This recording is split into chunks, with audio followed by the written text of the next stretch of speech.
नमस्कार, मेरे YouTube channel में आपका स्वागत है। मैं हूं आपके साथ साहिबा सिंह। आज एक बार फिर से आपके सामने हाजिर हुई हूं कुछ नए अपडेट के साथ, और ये अपडेट कुछ खास है क्योंकि इस अपडेट पर पूरे देश दुनिया की नज़र है और काफ़ी महत्वपूर्ण अपडेट है। बता दूं आपको कि आज प्रेस कॉन्फ्रेंस कर चुनाव आयोग 5 राज्यों के चुनाव की तारीख की ऐलान कर सकती है। और वो 5 राज्य कौन कौन से हैं मैं आपको बता दूं। यूपी विधानसभा क्षेत्र में चुनाव की तारीखों की ऐलान हो सकती है। साथ ही गोवा, मणिपुर, उत्तराखंड और पंजाब में चुनाव की तारीख की ऐलान हो सकती है।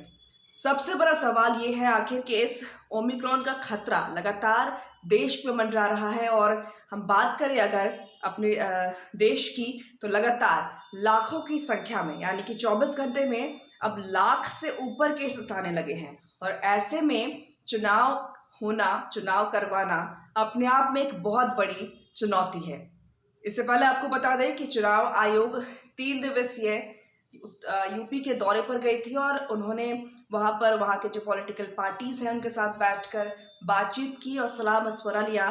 साथ ही वहां के हालात जाने, और इसके बाद पॉलिटिकल पार्टियों का ये कहना है कि चुनाव निर्धारित तारीख पर होनी चाहिए। लेकिन सबसे बड़ा सवाल कि जिस तरीके से ओमिक्रॉन का जो खतरा है वो लगातार बढ़ते जा रहा है, और कहा यह जा रहा है कि ओमिक्रॉन तेजी से फैल रहा है, और इसको देखते हुए क्या चुनाव करवाना बहुत ही बड़ा चुनौती होगा।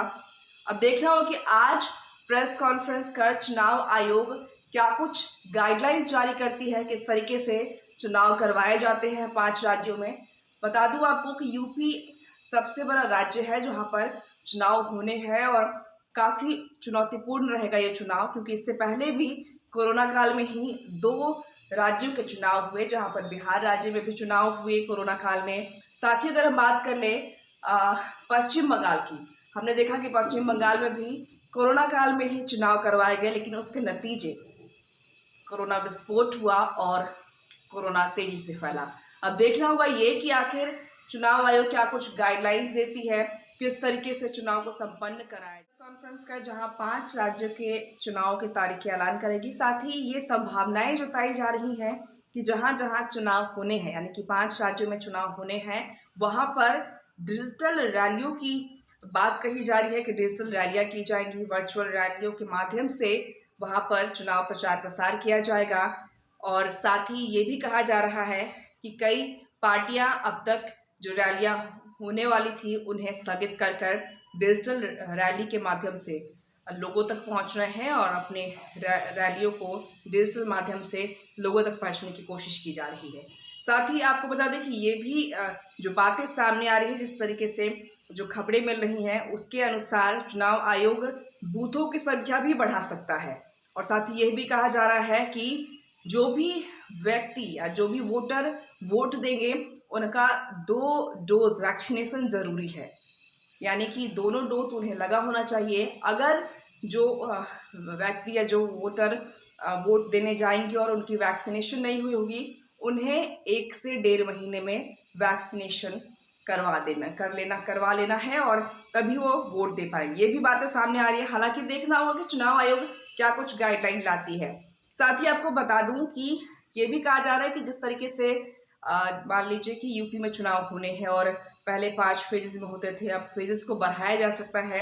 ये भी बातें सामने आ रही है। लेकिन देखना होगा कि आखिर चुनाव आयोग किस तरीके से क्या कुछ फैसले लेती है, किस तरीके से चुनाव संपन्न कराए जाते हैं, क्योंकि बहुत बड़ा कहे कि चुनौती है ये। जिस तरीके से ओमिक्रॉन का खतरा बढ़ रहा है देश में, और लगातार अब लाखों की तादाद में, यानी कि लाखों के केसेस 24 घंटे में आ रहे हैं, लाख लाख केसेस आ रहे हैं। और जिस तरीके से अब पूरी सरकार को भी चिंता है, केंद्र सरकार को भी चिंता है किस तरीके से कोविड को देखते हुए चुनाव को संपन्न कराया जाए, ये भी बहुत बड़ी चुनौती है। और सबकी नज़र होगी कि किस तरीके से क्या कुछ गाइडलाइन दिया जाता है चुनाव आयोग द्वारा, और क्या किस तरीके से इन 5 राज्यों में चुनाव संपन्न कराए जाते हैं, क्योंकि ओमिक्रॉन तेजी से फैल रहा है, और इस फैलते हुए ओमिक्रॉन के मद्देनजर रखते हुए चुनाव भी कराना है। तो अब नज़र बस थोड़ी ही देर में यानी दोपहर किसी भी वक्त चुनाव आयोग 5 राज्यों के चुनाव की तारीख का ऐलान करेगी और साथ ही क्या कुछ कोविड गाइडलाइंस होंगे, इन्हें भी सख्ती से पालन कर चुनाव संपन्न कराया जाएगा। तो बहुत बड़ा सवाल कि कैसे चुनाव आयोग आखिर चुनाव जो है वो संपन्न कराएगा, नजर रहेगी और आपको अपडेट हम देते रहेंगे। तब तक आप मेरे YouTube चैनल को सब्सक्राइब कीजिए, लाइक कीजिए और शेयर कीजिए इस वीडियो को।